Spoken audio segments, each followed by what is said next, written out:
నమస్తే. సామాన్యుడి చేతిలో సామాజిక అస్త్రం నెంబర్ 1 న్యూస్కి స్వాగతం. నేను రవీంద్ర. ఆంధ్రప్రదేశ్లో వైఎస్ఆర్సీపీ పరిస్థితి ఏ రకంగా మారింది అంటే, ప్రజల నుంచి ఎలాగూ ఒక రకమైనటువంటి అభిమానాన్ని దూరం చేసుకున్నారు.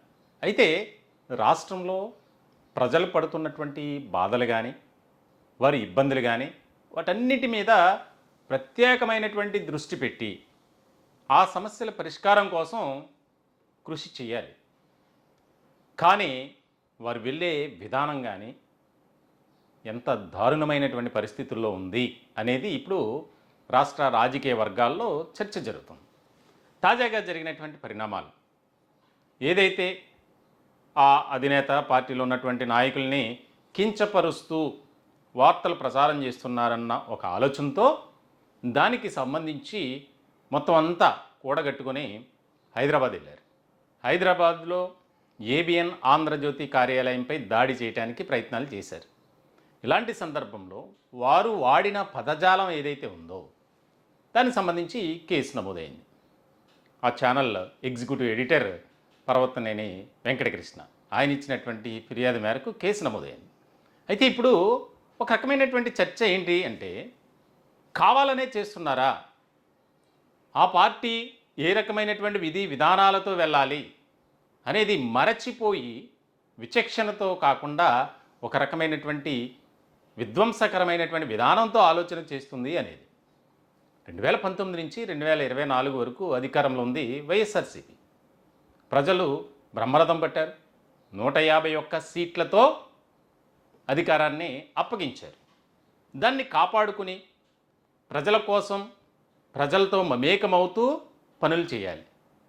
అయితే ఆ 5 ఏళ్ల పాటు జరిగినటువంటి అవినీతి అక్రమాలకు సంబంధించి మనందరికీ తెలుసు ఏం జరిగిందనేది. ఇప్పటికీ కూడా ఆ విచారణ కొనసాగుతూనే ఉంది. ఇలాంటి క్రమంలో మరి ఆ పార్టీ అధినేత మాజీ ముఖ్యమంత్రి జగన్మోహన్ రెడ్డి తప్పు చేస్తున్నారా అంటే ఎస్, ఆయన చేసేది తప్పే, ముమ్మాటికి తప్పే అనేది సొంత పార్టీలోనే ఒక రకమైనటువంటి నిరసన గలం వినిపిస్తుంది. పార్టీని పునర్నిర్మించుకోవాలి. పార్టీ ఇప్పుడు ఒకసారిగా చూస్తే పార్టీలో ఏ రకమైనటువంటి కార్యకలాపాలు సాగట్ల. దానికి సంబంధించి ప్రజా సమస్యలపై ఒక రకమైనటువంటి పోరాటం చేస్తూ వారి విధానాన్ని కొనసాగిస్తే ప్రజల్లో కూడా ఒక రకమైనటువంటి ఆదరణ పెరుగుతుంది, అభిమానం అనేది సంపాదించుకోవచ్చు. ఆ రకమైనటువంటి ఆలోచన చేయకుండా, అంటే వార్తల్లోకి ఎక్కాలి, మన గురించి చర్చించుకోవాలి అన్న ఆలోచనతోనే వైఎస్ఆర్సీపీ నేతలు వారి వ్యవహార శైలి ఉంది, ప్రవర్తన తీరు ఉంది అనేది. ఎవరైనా సరే సమాజంలో ఒక తప్పు చేస్తే ఆ తప్పును సరి చేసుకోవడానికి రకరకాల ప్రయత్నాలు చేస్తుంటారు. అది మానవ నైజం. తప్పు మీద తప్పు, తప్పు మీద తప్పు, అలా పదే పదే తప్పులు చేసుకుంటూ వెళ్తే ఆ మనిషికి విలువ అనేది ఉండదు. సో ఇలాంటి సందర్భంలో ఆ పార్టీలో ఏదైతే ఒక విధానం అనేది కొనసాగుతూ ఉంది అంటే దాని మీద ఒక రకమైనటువంటి చర్చ. వాస్తవానికి ఆయా నియోజకవర్గాల్లో ప్రజలు ఎదుర్కొంటున్నటువంటి ఇబ్బందులు కానీ, సమస్యలు కానీ, వాటిని ఎలివేట్ చేసి అవసరమైతే ధర్నా చేయండి, అక్కడ ఒక నిరసన కార్యక్రమాన్ని చేయండి. నియోజకవర్గంలో ఇవి సమస్యలు ఉన్నాయి, వీటిని పరిష్కరించేందుకు కూటమి ప్రభుత్వం నడుం బిగించాలి, రైతుల సమస్యలు ఉన్నాయి, విద్యార్థుల సమస్యలు ఉన్నాయి, ఉద్యోగుల సమస్యలు ఉన్నాయి, కాంట్రాక్ట్ ఉద్యోగుల సమస్యలు ఉన్నాయి, వాటిని ఏమీ పట్టించుకోవట్లే. ఏం పట్టించుకుంటారు? గతంలో కూడా ఈ వర్గాలన్నిటినీ విస్మరించినటువంటి ప్రభుత్వంగా ఒక చరిత్ర సృష్టించింది వైఎస్ఆర్సీపీ. కనీసం ప్రజా సమస్యలపై తమ గొంతుక వినిపించేటువంటి పరిస్థితి కూడా లేదు. దీనికి సంబంధించి ఇదే విధానం కొనసాగితే రాష్ట్ర రాజకీయాల్లో వైఎస్ఆర్సీపీకి అంటూ ఒక రకమైనటువంటి ఏది కూడా గుర్తింపు అనేది, ప్రాధాన్యత అనేది ప్రజల నుంచి రాదు అనేది రాజకీయ విశ్లేషకులు అంచనా వేస్తున్నారు.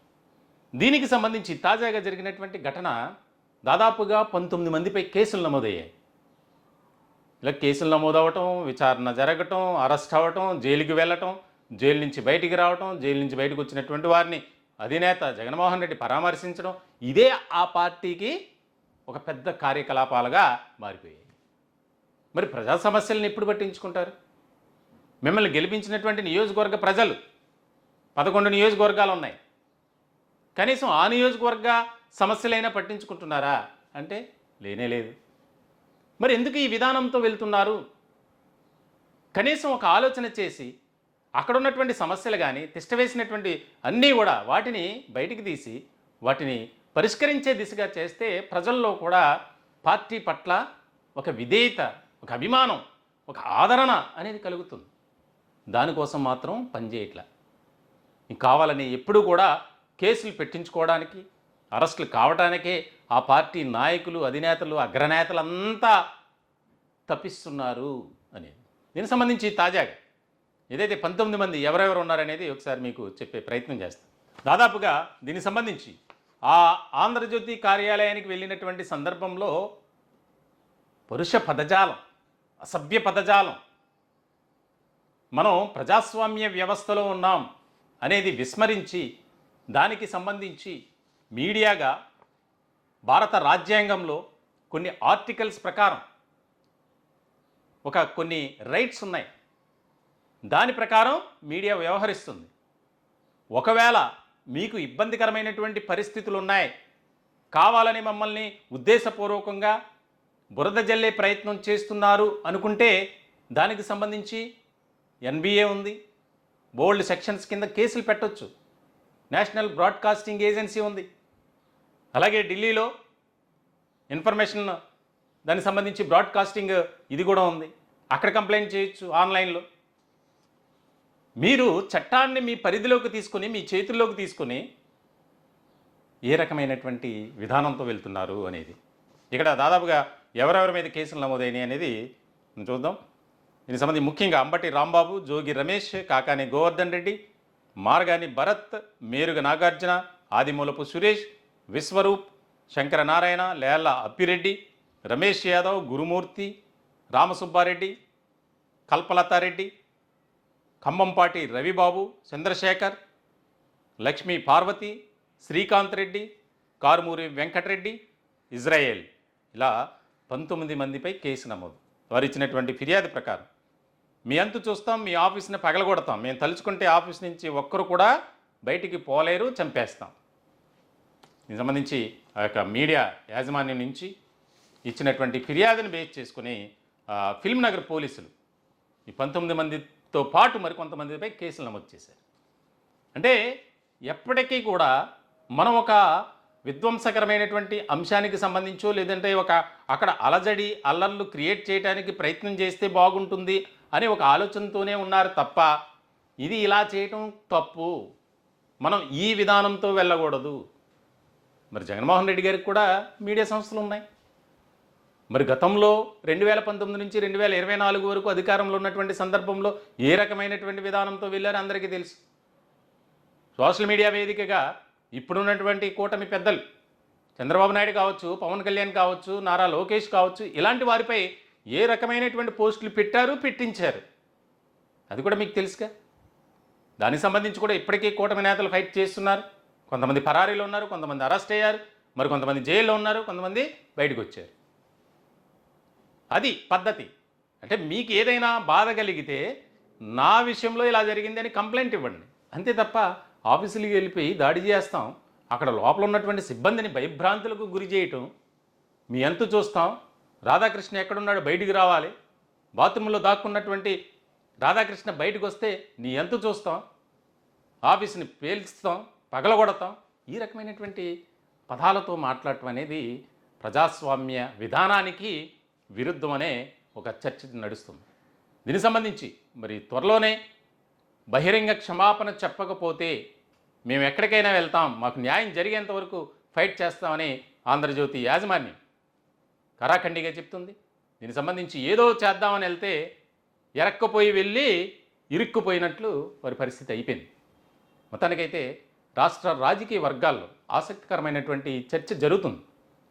ఏదో మనకి అభిమానం పెరుగుతుంది, ఆదరణ వస్తుంది, లభిస్తుంది అని చెప్పి వెళ్ళినటువంటి వారికి ఒక రకమైనటువంటి చెప్పు దెబ్బ, గుణపాఠం.